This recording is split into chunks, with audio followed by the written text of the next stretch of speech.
The 1960s brought swinging London to Britain, the British invasion to America, and the music of the Kinks to the world. There are very few bands in rock and roll history that announced themselves with such devastating force. By 1963, the Kinks would challenge the Beatles with hit songs, inventive music, and brilliant lyrics. I remember their first 3 singles just completely killed me. They outdo both what the Beatles and the Stones are best at. Success brought the foursome a wild rock and roll lifestyle, but it also brought trouble, damaging their trust in one another and fueling creative issues they would never overcome. We bought the illusion.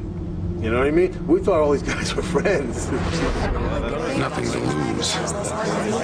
Lead you to where you are today. I believe the storyteller is gonna make you a star. I'm still trying to figure that out.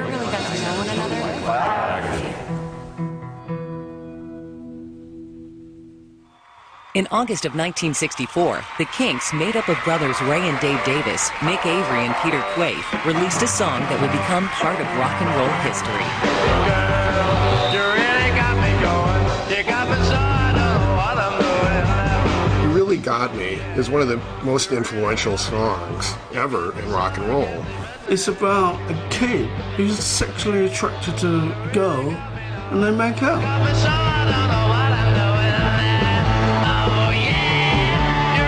It isn't about I want to hold your hand, you know, it's about sex. And it sounds like sex, and it's sinister.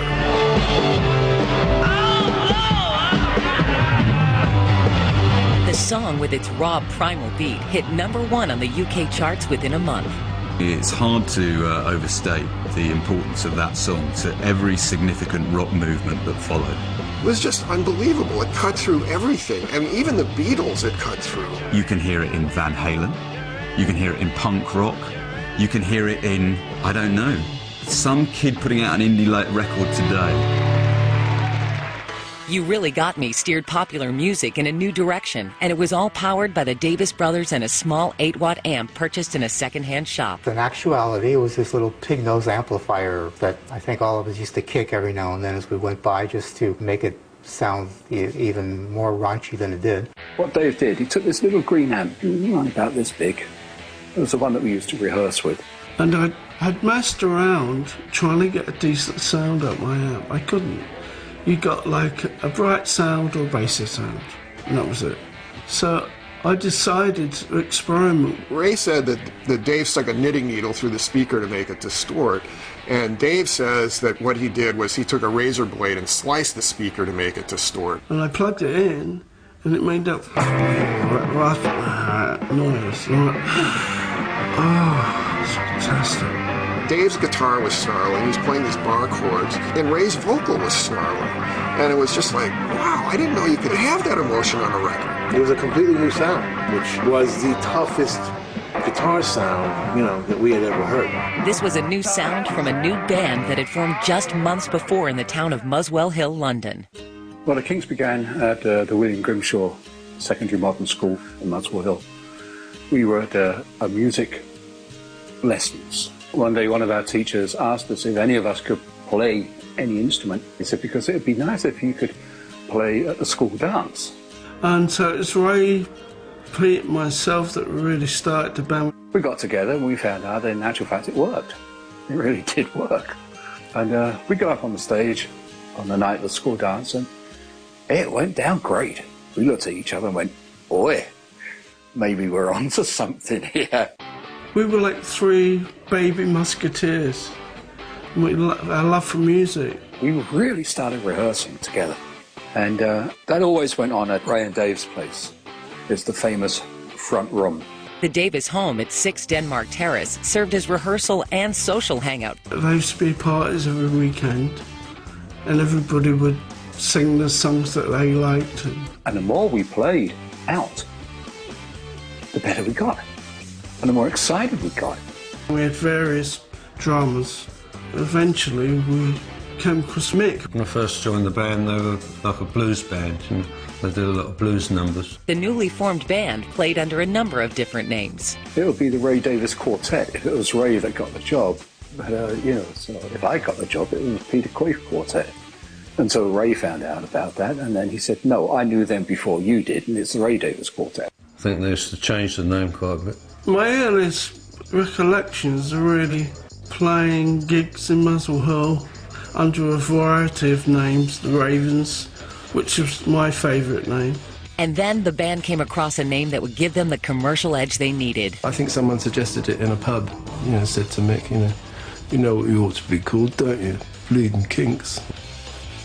They weren't called the Kinks for nothing. It was a big part of their image that they were kinky, the idea that anything goes. The band's behavior reflected their outrageous new name. Yeah, there's a famous story about the first real flare-up in the group. Dave says something that Mick takes exception to, and Mick picks a cymbal up and throws it at Dave's head. Now, a cymbal is a big, heavy thing. That's going to take your head off if you throw it, right?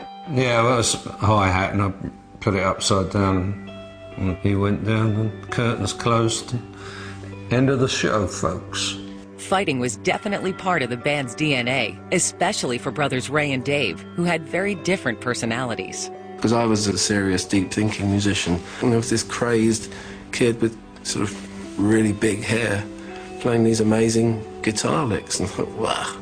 One wasn't like the other anyway. Dave used to be the showman. Ray was more reserved, the clever one, the poet and the writer. We're not like each other either. I'm not like everybody else, and I'm especially not like my brother, and vice versa. So it's kind of an interesting dynamic there.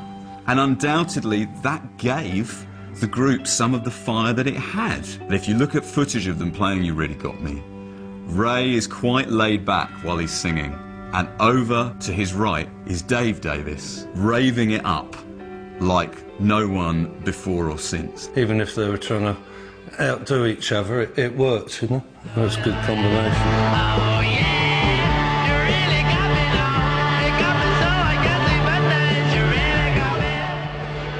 The tension, of course, was important. I think when it got out of control, when it became damaging, that's when it went wrong.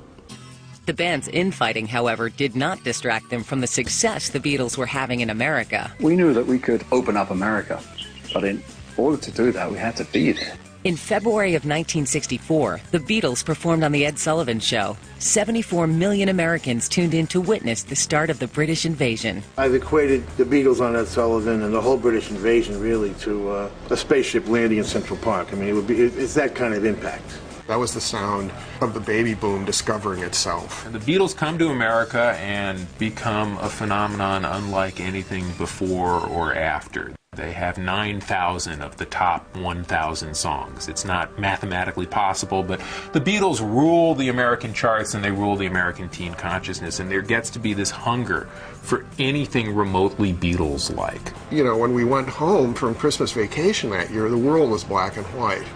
And when we came back in the beginning of January, the world was in color. Everything was different after that, Like other British bands, the Kinks wanted badly to get in on this exciting American market. There were lots of record companies and lots of other bands, obviously, who looked at the Beatles and said, I want to do that too. The Kinks were well positioned to join the invasion. The question was, could these four teenagers pull their act together for America? America was like a fantasy land to us then. I thought if we could go over there and make it there, we've done it all.